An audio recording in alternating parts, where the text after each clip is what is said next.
Friends, we meet today in a city which looks out onto the ocean, from an island shaped by waves of immigration. They include the many children of empire, like my dad, who came here from India in the 50s, and through the struggle to create the Race Relations Act, helped forge our national story. This is the country we can be. One that lifts our eyes beyond the horizon to see that together, only together, will we change the lives of people here and across the world. So as we meet today for the first time in nearly half a century, in a country that stands outside the European Union, I give you my word that we will remain a proud, fiercely internationalist party. Whether it's global vaccination or the fight against climate change, our socialism doesn't end at the coastline. We will never solve the world's problems or Britain's by standing by or standing back. So I say directly to the Uyghurs in China and the trade unionists in Colombia, to the children of Palestine and the anti-racist campaigners in Charlottesville, Labour stands with you with the entire strength of our movement.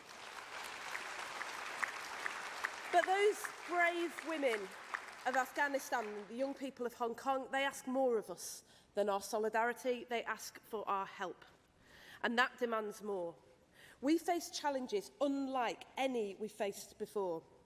Engaging with a Chinese government essential to progress on climate change while standing firm in our defence of human rights, freedom and security. A Russian state that uses chemical weapons on the streets of the UK. A world where drones, cyber attacks and disinformation can be deployed without consequence against innocent people on the other side of the world. Now, the Tories say we can turn our backs. Conference, they are wrong. Building walls is easy, but building bridges in the world, in the country, and let's be honest, with each other, that's the hard part. But when Mo Mowlam went into the maze, she was heavily criticised, but she paved the way for the Good Friday Agreement, an article of faith for Labour to this very day.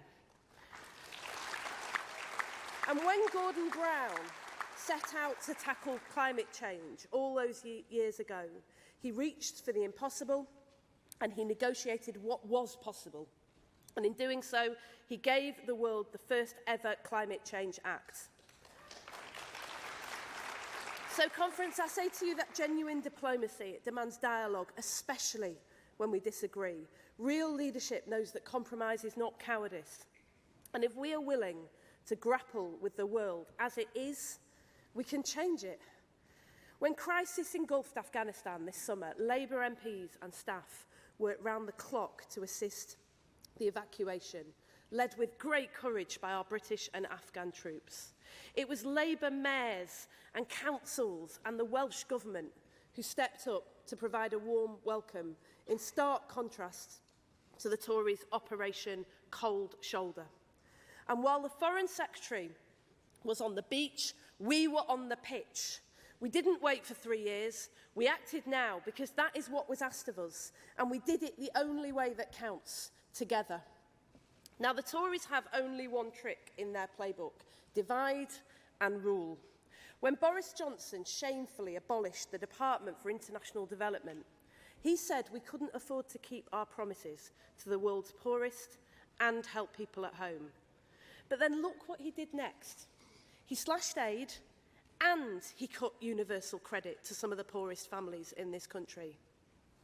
You see, theirs is a foreign policy for the Lex Greenhills and the David Camerons, ones where they can bet the house on dodgy global finance and the rewards are theirs. But the losses, the appalling losses, fall on steel workers in towns like Rotherham and Hartlepool. Conference, we will navigate by different stars. Our foreign policy will put people at its heart to defend our national security, protect our planet, uphold human rights, and we will do it by building bridges, not walls. So Keir and Emily and Francis and I, we will work together to build a trade policy that stops pitting workers in Bolton against workers in Beijing and lifts people up together. Because as the GMB knew when they took on that global giant Uber, foreign policy is domestic. So let's bring the same energy that we brought to fighting universal credit cuts, to defeating trade models that allow our market to be flooded with cheap goods from China, built on low wages and bad conditions that hurts wages and jobs in towns across Britain. Conference, for me, this is personal. Almost a century ago, the seams of my family were threaded together when the Indian independence campaign, supported by my grandparents in India, had devastating consequences for Lancashire textile workers. Because when the cotton stopped coming, the mills stopped running and workers went hungry.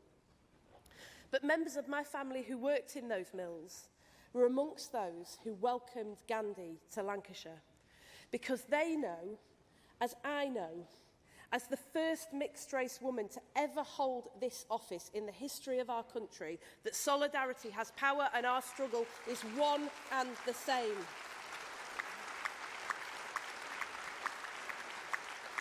So we will stand up to the oligarchs who subvert our democracy. They avoid the taxes that fund our schools and hospitals, and they use the things that matter to us, the football clubs that stand in the centre of our communities, as playthings.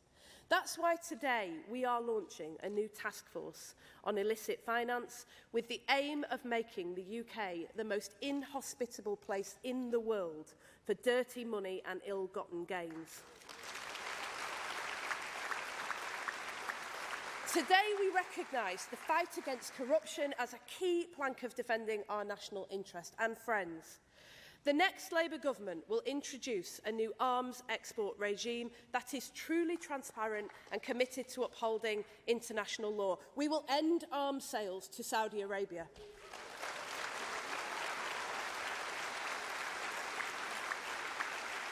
And we will introduce an Act of Parliament so companies have a duty to eliminate forced labour from their supply chains and face financial penalties if they fail. Under a Labour government, British shelves will never be stocked with the products of modern slavery. We will end cotton imports from Xinjiang.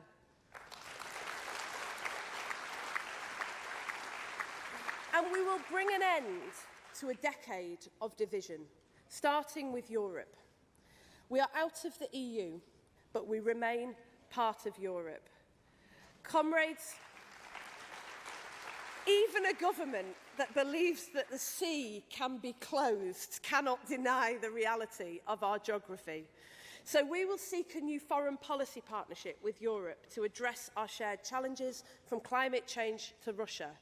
Our response to the refugee crisis will never be to put wave machines in the sea. We will work with EU partners to develop an action plan for conflict prevention and peace building to face up to challenges in places like Yemen, the Sahel and the Horn of Africa.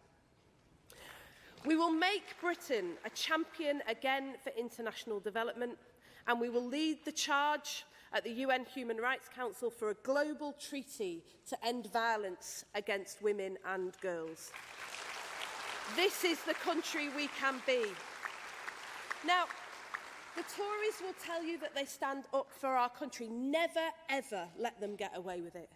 Dragging their feet on a global minimum corporation tax that could pay for kids' catch-up education every year post-pandemic, cozying up to Trump as he slapped tariffs on Scotch whisky, a crown jewel in British industry, trading away our wages, allowing practices like fire and rehire to spread through our country. Conference, this is the government who backed those who booed our young England football players when they took a stand in support of global resistance to racism. How dare they claim to stand up for Britain?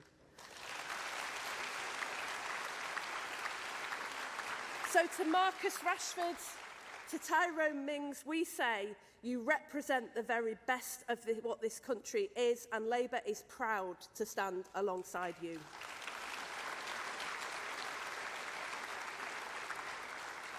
Conference, a self-confident country we lead will be one that is different. One that sheds light, not just might, around the world, with the courage to stand for our values overseas and the kindness to live them at home. Proud to fly the pride flag over our embassies in countries where loving who you love is a crime. We will build an agenda for Britain that matches the ambition of the people in it, big and generous, not small and petty, measured not in the number of our flags, but in the health of our kids and the strength of our communities, the dignity of our workforce and the security of our nation.